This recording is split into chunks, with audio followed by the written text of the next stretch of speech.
Hello दोस्तों, मैं प्रभत सिंह राणावत आपका ऑनलाइन क्लासेस में आपका स्वागत करता हूं। दोस्तों, कल 9 मई है और कल प्रताप जयंती है।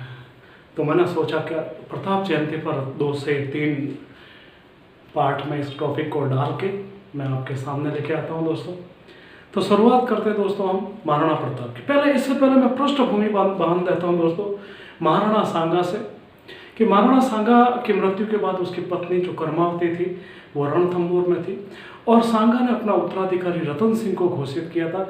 लेकिन कर्मावती बहुत कूटनीति थी, तेज तर्राट थी। उसने अपने भाई बूंदी के सूरजमल को अपने विश्वास में लेकर जो अहिर्य उत्सव होता उसमें रतन सिंह को मरवा दिया और स्वयं ने इस दुर्ग पर अधिकार कर लिया, चित्तौड़ दुर्ग पर। इसके बाद विक्रमादित्य और उदय सिंह विक्रमादित्य की बनवीर हत्या कर देता। उदय सिंह को पन्नाधाय बचा के लेके जाते, उस पन्नाधाय उदय सिंह को लेके जाते। उस उदय सिंह के जो पुत्र होता है उसका नाम होता है प्रताप। दोस्तों, इसकी कहानी मैं आगे लेके चलूँगा आपको, जब राजमहल की क्रांति आएगी तब मैं इसमें बताऊँगा। लेकिन आप मैं यहाँ प्रताप का प्रारंभिक जीवन परिचय के बारे में बता दूँगा। दोस्तों, प्रताप का जो जन्म है वह 9 मई 1540 को हुआ था। इस समय विक्रम संवत दोस्तों 1597 था। विक्रम संवत और इनका जो जन्म हुआ था वह ज्येष्ठ शुक्ल तृतीया को। इनके माता का नाम जयवंती बाई था दोस्तों, जयवंती बाई। और ये जालोर के अखेराज सोनग्रा की पुत्री थी दोस्तों, ध्यान रखना आपको। पिता मैंने आपको बता दिया, पिता उदय सिंह थे, उदय सिंह। जहां तक प्रताप के उपनाम की बात है तो मैं प्रताप के उपनाम आपको मैं बता दूं कि पृथ्वीराज राठौड़ ने इनको पातल कहा था। पृथ्वीराज राठौड़ बीकानेर वाला, इसको मेवाड़ केसरी भी कहा जाता है, मेवाड़ केसरी भी कहा जाता है। भीलों ने इनको कीका कहा था दोस्तों, भीलों ने इनको क्या कहा था दोस्तों, कीका कहा था। और इन्हें मेवाड़ का गौरव भी कहा जाता है, मेवाड़ का गौरव भी कहा जाता है। दूसरा, कर्नल टॉड ने कहा था कि मेवाड़ के हर गांव में एक लियोनोडोरस था, लियोनोडोरस। तो मेवाड़ का लियोनोडोरस भी इनको कहा जाता दोस्तों। देखना, पातल, मेवाड़ केसरी, कीका, मेवाड़ का गौरव और लियोनोडोरस के नाम के दोस्तों जाना जाता है। प्रताप के प्रारंभिक जीवन में परिचय करा रहा हूं। प्रताप के 14 पत्नियां थी दोस्तों। जो सबसे बड़ी पत्नी थी वो अजबादेव परमार थी, बिजोलिया की थी। और उसके अमर सिंह और भगवान दास 2 पुत्र पैदा हुए थे, पुत्री उत्पन्न हुई थी, उसका नाम चंपा था। उसकी दूसरी पत्नी थी अमरबाई राठौड़, जिससे नत्था सिंह का जन्म हुआ था दोस्तों। सहमती बाई हाड़ा, इससे पूरा सिंह का जन्म हुआ था। अलमदेव चौहान, जिससे जसवंत सिंह का जन्म हुआ था। रत्नाबाई परमार, जिससे 3 पुत्रों का जन्म हुआ था, माल सिंह, गज सिंह और किलंग। लखाबाई से जो पुत्र हुआ था वह था राय भाला दोस्तों। जसोबाई चौहान से उसके पुत्र हुआ था, उसका नाम था कल्याण दास। चंपाबाई झाला से उसके 3 पुत्र हुए थे दोस्तों, जिसमें कल्ला, सनवल दास और दुर्जन सिंह दोस्तों। पूर्वबाई सोलंकी से इसके साचा और गोपाल नाम के 2 पुत्र उत्पन्न हुए थे। फूलबाई राठौड़ से चंदा सिंह और शिखा सिंह 2 पुत्र हुए थे। और आशाबाई, जिससे हत्ती सिंह और राम सिंह का जन्म हुआ था। तो प्रताप की जो 14 पत्नियां थी उसमें से मुख्य जो 11 पत्नियां थी दोस्तों, उसके बारे में मैंने आपको उल्लेख बताया।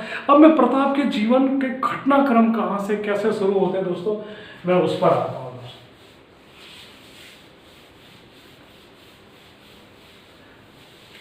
प्रताप किस परिस्थितियों में शासक बनता, मैं उस पर आता हूं। तो दोस्तों, सबसे पहले उदय सिंह की कुछ बारीकियां आपको बतानी होगी। उदय सिंह की प्रमुख पत्नियां, एक थी जयवंती बाई, दूसरी थी धीरबाई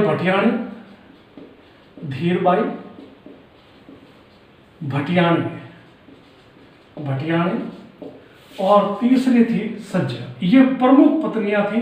हालांकि उदय सिंह ने 20 विवाह किए थे। कितने विवाह किए थे? 20 विवाह किए थे और इनसे इसको 17 पुत्र की उत्पन्न हुए थे उदय सिंह ने। लेकिन 3 पत्नियां प्रमुख थी। ये जालोर के अखेराज की पुत्री थी, अखेराज, और ये प्रताप की सबसे बड़ी पत्नी थी और इनसे प्रताप का जन्म हुआ था। इनका प्रताप का जो जन्म हुआ था दोस्तों, वह कटारगढ़ कुंभलगढ़ में हुआ था दोस्तों। किसमें हुआ था दोस्तों? कटारगढ़ के कटारगढ़, जो कटारगढ़ महल है, कुंभलगढ़ का कटारगढ़ महल है, उसमें प्रताप का जन्म हुआ था। धीरबाई भटियाणी से जो हुआ था वह हुआ था दोस्तों जगमाल। और सज्जोबाई से 2 पुत्र उत्पन्न हुए थे, एक शक्ति सिंह और दूसरा वीरमदेव दोस्तों, वीरमदेव। यहां से कुछ स्टोरी देखना दोस्तों, इतिहास है, मूवमेंट करेगा, स्टोरी बनेगी। अब परंपराओं के अनुसार उदय सिंह का बड़ा पुत्र कौन था दोस्तों? प्रताप।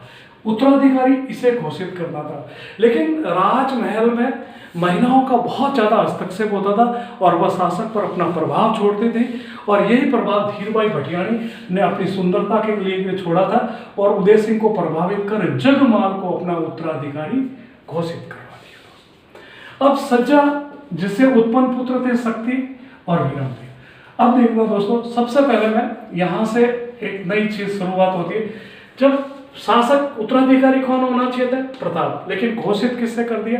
जगमाल। देखना दोस्तों, इसको कहते हैं एक में राजमहल की क्रांति, राजमहल की क्रांति। अब देखना, उदय सिंह का 28 फरवरी 1572 को गोगुंदा के पास लॉसिंग में इनका निधन हो जाता है और वहीं पर इनका अंतिम संस्कार भी कर लिया जाता है। किसका? प्रताप के पिता का। इस अंतिम संस्कार में प्रताप मौजूद था, लेकिन जगमाल मौजूद नहीं था। जगमाल मौजूद नहीं था क्योंकि मेवाड़ में ऐसी परंपरा थी कि जो बड़ा पुत्र होता था, जो उत्तराधिकारी होता था, और वो अंतिम संस्कार में शामिल नहीं होता था। इतिहास में केवल ऐसा एक बार ही हुआ, जब प्रताप का जन्म हुआ, तब एकलिंग जी से निवेदन करता है अमर सिंह कि जब इतना बड़ा शासक जिसने इस सनातन धर्म को बचाया, क्या मैं उसके अंतिम संस्कार में भी नहीं जाता?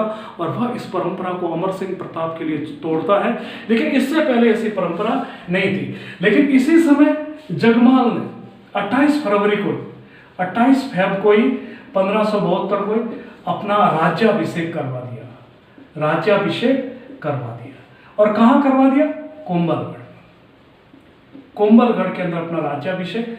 लेकिन जब अंतिम संस्कार से सारे के सारे सामंत, जब ये लॉसिंग गांव गोगुंदा के पास में, जब ये सामंत अंतिम संस्कार कर जब गोगुंदा लौटे, तब इन्होंने जगमाल को नहीं देखा।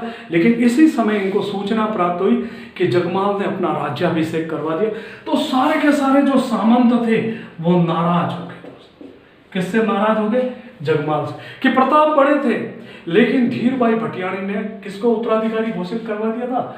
जगमाल को उत्तराधिकारी घोषित कर दिया। लेकिन मेवाड़ के जितने भी सामंत थे, मेवाड़ के राज घराने को 3 भागों में बांटा गया दोस्तों, 16, 32 और गोल के घराने। ये जितने भी घराने थे सब प्रताप के पक्ष में आ गए। प्रताप योग्य भी थे और प्रताप डिजर्व भी रखते थे सामंतों के अनुसार, तत्कालीन परिस्थितियों के अनुसार। अब देखो दोस्तों, अब आगे क्या होता है? जब जगमाल को इस बात की जानकारी मिलती है, जगमाल को जब इसकी जानकारी मिलती है कि प्रताप का राज्याभिषेक हो गया है, तो जगमाल यहां से अकबर के पास चला जाता है। कहां चला जाता? अकबर के पास चला जाता है। और अकबर इसको भीलवाड़ा में जहाजपुर और आंधी की जागीर देता है। कौन सा देता है? जागीर देता है दोस्तों। और उसको सिरोही का आधा राज्य भी दे देता है। सिरोही का आधा राज्य भी दे देता, लेकिन सिरोही के आधा इसको दत्तानी के युद्ध में 1583 में ये मारा जाता है, क्योंकि सिरोही का आधा राज्य देने से देवड़ा सुल्तान इससे नाराज हो जाते हैं और दत्तानी के युद्ध में इसकी हत्या कर देते हैं और इस प्रकार इसके जगमाल से मुक्त हो जाते हैं। लेकिन जब प्रताप का राज्याभिषेक कहाँ होता है? देखना, प्रताप का राज्याभिषेक, प्रताप का राज्याभिषेक ठीक उसी दिन 28 फेब को दोस्तों, इस दिन होली थी 1572, होली के दिन इसका गोगुंदा में राज्याभिषेक हो जाता। कृष्णदास इसके तलवार बांधता है, कृष्णदास, और ग्वालियर का मान सिंह और अपना ससुर अखेराज, जालौर का शासक अखेराज सोनगरा, इसको राजगद्दी पर बैठाते हैं, राजगद्दी पर बैठाते हैं। लेकिन इसका वास्तविक राज्याभिषेक इसी समय दोबारा दूसरी बार कोंबलगढ़ में होता है, इसी 1572 में। अब देखना दोस्तों, इतिहास करवट बदलता है। अब मैं देखना दोस्तों, आपको इसी समय थोड़ा मैंने जगमाल के बारे में बता दिया, अब मैं आपको थोड़ा सा शक्ति सिंह के बारे में जानकारी देता था कि शक्ति सिंह ने भी प्रताप का विरोध किया था। क्यों किया था दोस्तों, मैं इसकी घटनाक्रम बताता हूँ आपको कि जब एक तलवार बेचने वाला उदय सिंह राज दरबार में मौजूद था, एक तलवार बेचने वाला वहां पर राज दरबार में आया, तो उदय सिंह ने एक तलवार फेंकी, एक रुमाल फेंका और वो रुमाल तलवार की धार से कट गया, तो वो इतने प्रभावित हो गए। लेकिन शक्ति सिंह ने राज दरबार की मान्यता और उसकी राज दरबार के नियमों को तोड़ते हुए उठकर खड़ा हुआ और अपने अंगूठे से अपना उसकी धार देखी, जिससे खून निकला, और अपने तिलक सिर पे लगे, जिससे उदय सिंह मेवाड़ की परंपरा को तोड़ने से बहुत नाराज हो गए और वह वहाँ से रूठ कर अकबर के पास चले जाते हैं और अकबर से ये धौलपुर के अंदर मिलते हैं दोस्तों। लेकिन बचपन में प्रताप और इसके बीच में भी दुश्मनी हो गई थी, क्योंकि एक नारायण पुरोहित थे दोस्तों, उस नारायण पुरोहित के एक थप्पड़ मार देते हैं और इस बीच बचाव में उनकी हत्या कर देता शक्ति सिंह। और प्रताप का जब राज्याभिषेक होता तो प्रताप से नाराज होकर दोस्तों चले जाते। लेकिन कुछ समय बाद जब 1567 में अकबर से मिलते तो अकबर इनसे कहता कि हम मेवाड़ पर हमला करने के लिए जा रहे हैं, तो ये तुरंत इसकी सूचना मेवाड़ को दे देते हैं और उनसे अलग हो जाते हैं। फिर डूंगरपुर के आस्करण के पास कुछ समय के लिए रहते हैं, फिर ये धीरे धीरे ये भिंडर इसके आसपास के दुर्गों को जीत कर अपना साम्राज्य स्थापित कर लेते हैं। लेकिन सही समय पर हल्दी घाटी के युद्ध में फिर ये प्रताप की एक प्रत्यक्ष अप्रत्यक्ष रूप से सहायता करते हैं। इस प्रकार शक्ति सिंह भी अलग हो जाते हैं, वापस मिलन भी हो जाता है। लेकिन 1594 में शक्ति सिंह की मृत्यु हो जाती है और दत्तानी के युद्ध में जगमाल की मृत्यु हो जाती है। अब दोस्तों अकबर, इसके प्रारंभिक परिस्थितियों के बारे में आता हूँ।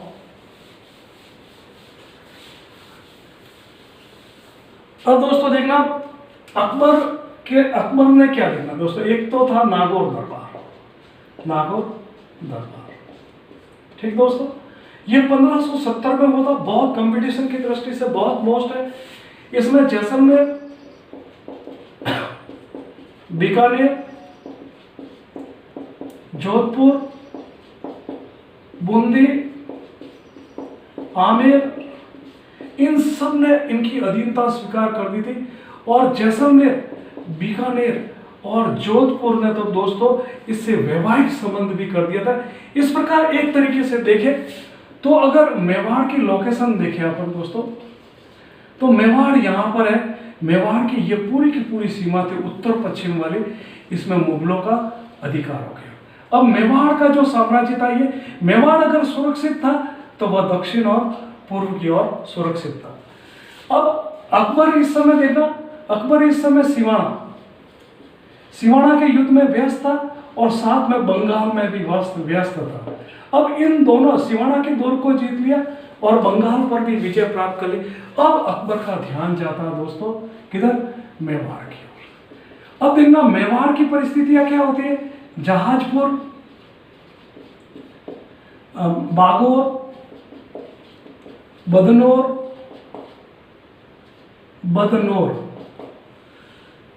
चित्तौड़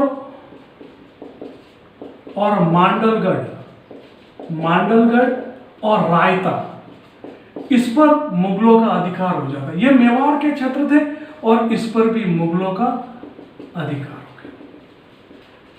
अब प्रताप के सामने दो प्रश्न थे, क्या इन जैसलमेर, बीकानेर, जोधपुर, बूंदी, आमेर की तरह अकबर की अधीनता स्वीकार करे और ऐशो आराम की जिंदगी जिए और अपने साम्राज्य को आर्थिक दृष्टि से मजबूत कर दे, या इनको अकबर पहले मेवाड़ में इनको वैसे ही घेर चुका था और जीत चुका था।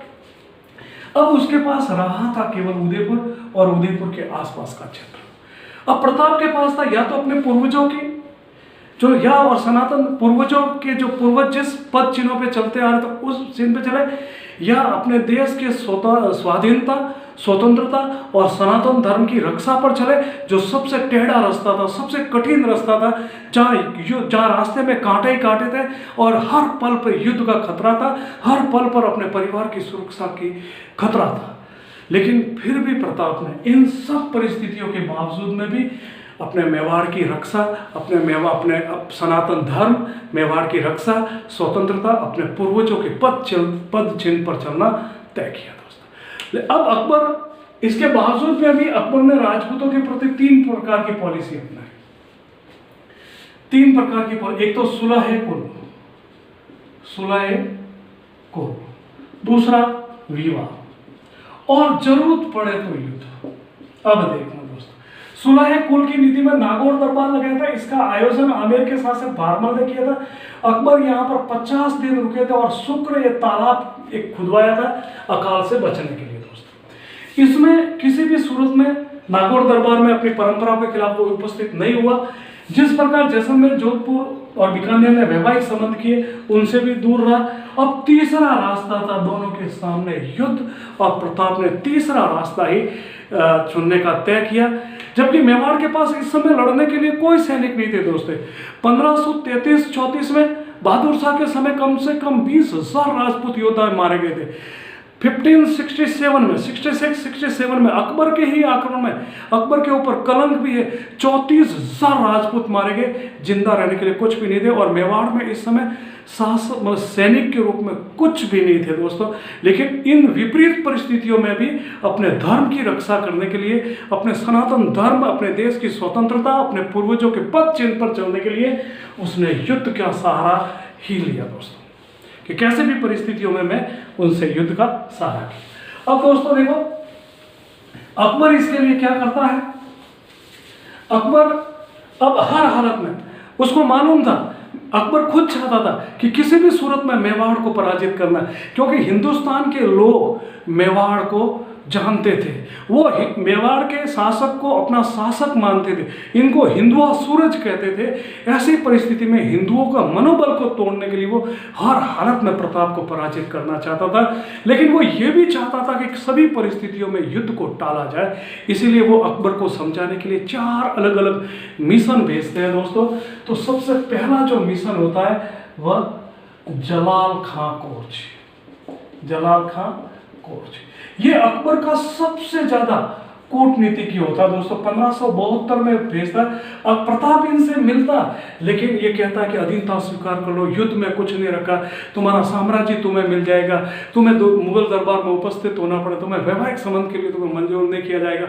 लेकिन प्रताप ने अपने धर्म और अपने पूर्वजों के पद चिन्ह में चलना तय किया और जलाल खां कोर्च को कह दिया कि अकबर को जाके कह देना कि कैसी भी परिस्थितियां हो जाए, मैं तुम्हारी अधीनता स्वीकार नहीं करूंगा। तो दूसरे नंबर पर वो भेजता है दोस्तों, उसका नाम होता है मान सिंह दोस्तों। इसको भेजता है दोस्तों अप्रैल 1573 के अंदर। ठीक है दोस्तों, अकबर के मन में एक आती है कि शायद ये मुस्लिम था और ये मान सिंह। अकबर इस समय गुजरात विजय के लिए निकला हुआ था 1572-73 में। ये उसके ऊपर विश्व का किया हुआ सबसे तेज युद्ध था। अकबर इसको जीतने के बाद यहाँ से टोडरमल को प्राप्त करता है और यहाँ से पहली बार वो समुद्र देखता है, समुद्र की यात्रा करता है, जहाज में बैठता है। और जब वो वापस यहाँ से निकल रहा था तब डूंगरपुर बांसवाड़ा में वो मान सिंह से कहता कि जाओ प्रताप से मिल के आओ, अगर किसी भी शर्त में प्रताप से। तो बांसवाड़ा और डूंगरपुर को पराजित करने के बाद ये बांसवाड़ा और डूंगरपुर के मान सिंह को देखकर यहाँ के शासक जंगलों में भाग जाते हैं और ये यहाँ से सलूम्बर होकर सीधा का सीधा दोस्तों कहाँ पहुँचता है, उदयपुर पहुँचता है। उदयपुर में इनके बीच में मुलाकात होती या नहीं होती, ये बहुत बड़ा विवाद का विषय। लेकिन ए.एल. श्रीवास्तव और कर्नल टॉड कहते हैं कि ये मुलाकात उदय सागर की पाल पर हुई थी। कहाँ पर हुई थी दोस्तों? उदय सागर की पाल पर हुई थी। लेकिन गोपीनाथ कहता है दोस्तों कि ये मुलाकात गोकुंदा में होती है और प्रताप और मान सिंह के बीच में मुलाकात होती है। लेकिन श्रीवास्तव और कर्नल टॉड कहते हैं कि ये अमर सिंह और मान सिंह के बीच में मुलाकात होती है दोस्तों। ये विवाद का विषय है। लेकिन अगर मेवाड़ के वीर रस प्रधान काव्य की बात करें, अमर काव्य, रत्न सागर और राणा राव जी, इन तीनों पुस्तकों पर विश्वास करें तो ये मुलाकात उदय सागर, कहाँ हुई थी दोस्तों? उदय सागर पर मान सिंह व अमर सिंह के बीच में हुई थी। और एक परंपरा के अनुसार अमर सिंह उनके सम्मान में उदय सागर की पाल पर भोजन रखते हैं और मान सिंह वहां पर पहुंचता है और आते ही पूछते हैं कि प्रताप कहाँ है? तो वो कहते हैं कि प्रताप की तबीयत सही नहीं हुई है, इसलिए वो ये खाने में नहीं आए। मान सिंह तुरंत समझ गया कि मेरे मुगलों से रिलेशन है, मेरे मुस्लिम शासकों से रिलेशन है, इसलिए प्रताप सनातन धर्म के अनुसार मेरे साथ उठना बैठना पसंद नहीं करते हैं और तुरंत वो खाना टुकड़ा कर छोड़कर चले जाते हैं। और बदले में मान सिंह अमर सिंह से कहता है कि प्रताप के जाके कह देना कि तुम्हारी बीमारी का इलाज करने के लिए बहुत जल्द मेवाड़ पहुंचूंगा। तब पलट के अमर सिंह जवाब देना कि आप भी आना और अपने फूफा को भी लेके आना, हम युद्ध भूमि में तुम्हारा इंतजार करेंगे दोस्तों। तो ये बात है, अगर इन दोनों के अनुसार कहा जाए तो ये मुलाकात उदय सागर की पाल पर भी हुई थी। रही बात भोजन और भोजन पर अन्न बन भी, तो ये चारणों और भाटों द्वारा संभवत कहानियां गढ़ी गई उसको रोचक बनाने के लिए दोस्तों। तो ये इसकी तीसरा जो मिशन था दोस्तों, वह था दोस्तों भगवान दास। ये आए थे सितंबर अक्टूबर 1573। भगवान दास, ओके दोस्तों। भगवान दास, अकबर ने यह समझा शायद मान सिंह बच्चा है और इस कारण प्रताप ने उनसे मिलना जुलना अच्छा नहीं लगा, तब भगवान दास को भेजा। भगवान दास से प्रताप मिलते हैं लेकिन अधीनता स्वीकार करने से मना कर देते। लेकिन अबुल फजल लिखता दोस्तों कि नहीं, भगवान दास की बात प्रताप ने मानी थी और अपने पुत्र अमर सिंह को उसने मुगल दरबार में भेजा था। ये बात केवल अकबरनामा में केवल अबुल फजल क्या था। लेकिन अकबर के ही समय में तत्कालीन जो इतिहासकार थे बदायूनी और निजामुद्दीन, जिन्हें अकबर तबक़ात अकबरी लिखी, और बदायूनी तो अकबर अजमेर टाड़ा का रहने वाला था, उसका बहुत विरोधी था।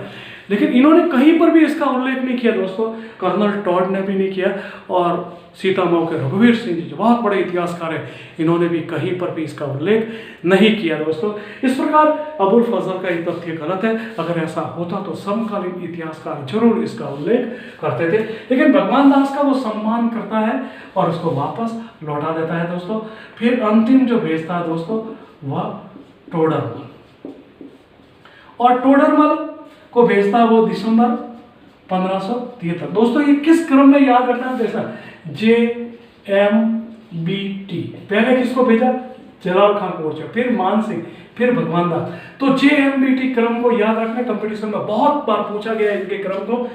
अब टोडरमल से भी, जो अकबर का बहुत बड़ा रेवेन्यू मिनिस्टर था, जिसने 1580 में दहसाला प्रणाली दी दोस्तों, उनसे प्रताप मिलते हैं और मिलने के बाद में भी इसकी अधीनता स्वीकार करने से मना कर देते हैं। और इस प्रकार अकबर के सामने कोई विकल्प नहीं था युद्ध, और युद्ध की तैयारी के लिए वो मान सिंह को सेनापति बनाता, सहायक सेनापति वो आसफ खां को बनाता, स्वयं यहाँ पर आ जाता। कहाँ पर दोस्तों? यहाँ पर मैगजीन का दुर्ग भी बना। उसको मालूम है कि प्रताप से लड़ना टेढ़ा नहीं है। वो मैगजीन दुर्ग, अकबर का किला है, मैगजीन दुर्ग का निर्माण करता। हल्दीघाटी युद्ध के समय वो अजमेर पहुँच जाता है। 3 अप्रैल 1576 को वो हल्दीघाटी युद्ध का सेनापति मान सिंह को बनाकर मांडलगढ़ दुर्ग के लिए रवाना कर देते हैं। इस प्रकार युद्ध की पृष्ठभूमि दोस्तों तैयार हो जाती है। अगला जो मैं आपको बताऊंगा दोस्तों वो अगले नेक्स्ट टॉपिक में, नेक्स्ट पार्ट में, नेक्स्ट वीडियो में दोस्तों। नमस्ते।